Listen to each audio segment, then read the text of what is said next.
दोस्तों नमस्कार, मैं श्रीकांत प्रसाद एडवोकेट। और आज जैसे आप लोगों ने देखा भी होगा कि जो रिकॉर्ड करी है आपने हियरिंग, वो थोड़ा आगे पीछे का रह गया है, उसमें बीच से है। लेकिन बहुत अच्छा है कि एटलीस्ट हर बच्चे को देख पा रहा है कि क्या कोर्ट में चल रहा है, क्या हो रहा है।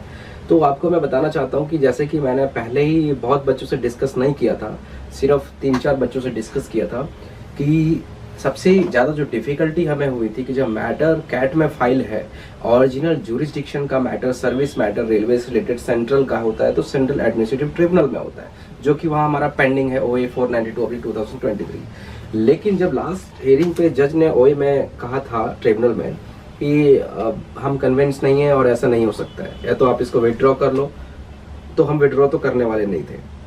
फिर वो डिसमिस करने के भी इरादे पे नहीं था, पता नहीं कुछ होता है उनका कि डिसमिस कर देंगे तो ऊपर जाएंगे तो कहीं हमारे को उल्टा ना हो जाए, तो डिसमिस भी नहीं कर रहे थे। तो उन्होंने नोटिस इशू करके मई का डेट दिया। अब दिक्कत ये थी कि मई का डेट दे करके और जो जज का इंटेंशन था उसको देख करके, और जो हमारी एक एप्लीकेशन थी इंजंक्शन के लिए कि जो सीटें हैं अभी, जो अनफिल्ड सीटें हैं CC कैटेगरी में, वो सारी सीटों को कन्वर्ट ना करे, इस चीज़ के लिए इंजंक्शन एप्लीकेशन थी, उस पर भी डिसीजन नहीं लिया इसने। तो हमें बिल्कुल उम्मीद हो गया कि कैट से कुछ नहीं करने वाला है, ये टाइम पास होगा। हमने बहुत मुश्किल से हाई कोर्ट का जुरिस्डिक्शन बनाया, ओरिजिनल रेट का। हाई कोर्ट में कई बार कम से कम 10-15 दिन प्रॉब्लम रही कि हाई कोर्ट में एंटरटेन नहीं कर रहे थे कि उनका जुरिस्डिक्शन नहीं बन रहा था कि हाई कोर्ट में आप सर्विस मैटर नहीं डाल सकते। वो मुझे पता है कि कितनी जिद से मैंने उस पिटीशन को हाई कोर्ट में लगवाया, ये जानते हुए कि मैटर कैट का है। अब आज हियरिंग हुई तो भाई बहुत सारे क्वेश्चंस जज ने पूछे कि मैटर कैट का है, कैट में फाइल करिए, ये करिए। हमने उनको सब बताया कि कैट में फाइल है, कैट की जुरिस्डिक्शन नहीं है, कैट नहीं देना चाह रहा है, कैट के पास पावर नहीं है, बहुत सारी चीज़ें हुई। तो बहुत अच्छे से बातें हुई, आर्गूमेंट्स। लेकिन फाइनली जो निकल के ये आया कि हमने जज को बोला कि सर हाई कोर्ट का intervention is required because high court he injunction लगा सकता है और इसमें इनहेरेंट पावर को यूज करके रूल को खत्म करके हम लोगों को दिलवा सकता है। इसके अलावा कैट के पास कोई ट्रिब्यूनल नहीं। तो हाई कोर्ट ने बोला कि नहीं, कैट के पास भी पावर है ऐसा। मैंने कहा सर वो इन्वोक नहीं कर रहे हैं। कह रहा कैसे? मैंने कहा सर ओरली दिख रहा है उनके कंडक्ट से। बोल रहा नहीं रिटर्न में लिखेंगे वो। तो मैंने कहा सर वही तो पिटिशन तो फाइल है वहाँ पे। बोले आई सब कुछ फाइल है। मैंने कहा हाँ। तो बोला ठीक है, अब वहाँ पे प्रेस करिए इसको और वहाँ से फटाफट जो भी होता है उसके बाद फिर आइए आप यहाँ पे।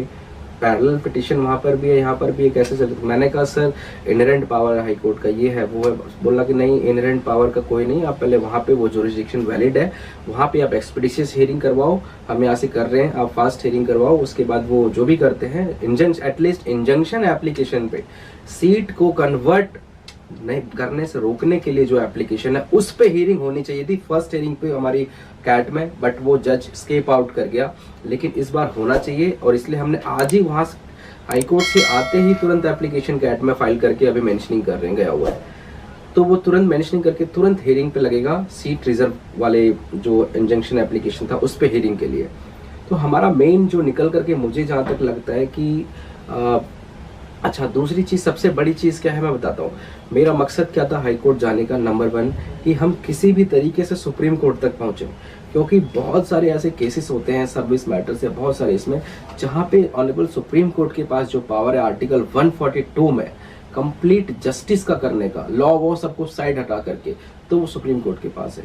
और ऐसे ही जो मैंने आपका आज कोर्ट में भी वो चीज़ बताया, टीचर्स वाला मैटर झारखंड का, जहाँ इलीगल अपॉइंटमेंट रिक्रूटमेंट हुई थी, बावजूद उसको हाई कोर्ट ने क्या करा था कि खत्म कर दी थी कि इनको की अपॉइंटमेंट इलीगल है। लेकिन सुप्रीम कोर्ट ने हाई कोर्ट के ऑर्डर को क्वेश्चन किया, बोला कि इलीगल है कोई बात नहीं, लेकिन in the interest of justice उनकी वैकेंसी की जरूरत है, वहाँ पे सीट्स की, पोस्ट की, टीचर्स की, इसलिए उसको वैकेंसी को मतलब अपॉइंटमेंट्स को मेंटेन रखा। तो ये 142 का यूज करके बहुत सारे जजमेंट सुप्रीम कोर्ट में होते हैं। तो मेरा भी मकसद था कि किसी तरह हम सुप्रीम कोर्ट के रास्ता बना पाए। तो आज जो पिटीशन हाई कोर्ट में डिस्पोज ऑफ हुई है बहुत अच्छे तरीके से हुई है, और उसमें ये बात भी हुई है जो हमारी पहली पिटीशन हाई कोर्ट में थी कंटेम्प्ट वाली, जैसा आपने पढ़ लिया उसको कि कंटेम्प्ट भी हुआ था इसमें।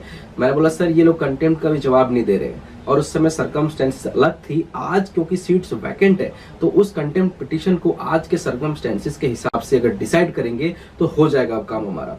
तो उसने रेलवे को भी बोला कि कंटेम्प्ट पिटीशन, तो उसने ऑर्डर पे हाई कोर्ट ने आज लिखवा दिया है कि कंटेम्प्ट पिटीशन फाइल हुई थी, उसका भी रिस्पांस नहीं आया, और ऐसे ऐसे जो भी अच्छा खासा ऑर्डर, मुझे लगता है 1 पेज का तो कुछ ना कुछ लिखवा ही दिया होगा अच्छा।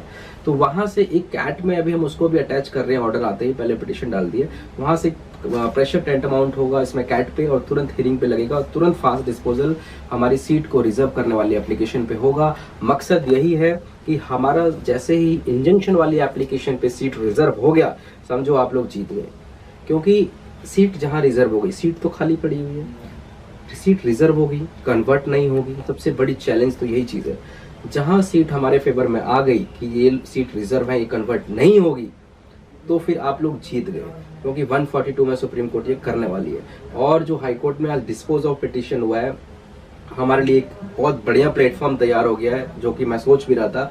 अब हम डायरेक्ट सुप्रीम कोर्ट में SLP डाल सकते हैं और सुप्रीम कोर्ट में SLP अब जाने वाली है। और ठीक है, तो इसके लिए हाई कोर्ट लेवल पे तो मैंने अपना बहुत खर्चा किया। तो बच्चों मेरे साथ रहो, मुझे जिद है, मुझे पता है कि आप लोगों का इसमें होएगा, क्योंकि बहुत सारे ऐसे केसेस हुए जहाँ पे हुए हैं 142 में। और हाई कोर्ट को हमने बोला ये चीज़, तो हाई कोर्ट ने बोला कि we are not supreme court. That is very true, supreme court नहीं है, ना उनके पास कोई ऐसा पावर है जस्टिस करने का। तो सुप्रीम कोर्ट जाने के लिए आप लोग सब तैयार रहें और उम्मीद के साथ फंडिंग कलेक्ट करिए और पीछे नहीं हटना है, क्योंकि पीछे हट के आपको क्या मिलेगा? कुछ नहीं मिलेगा, बैठे रहोगे।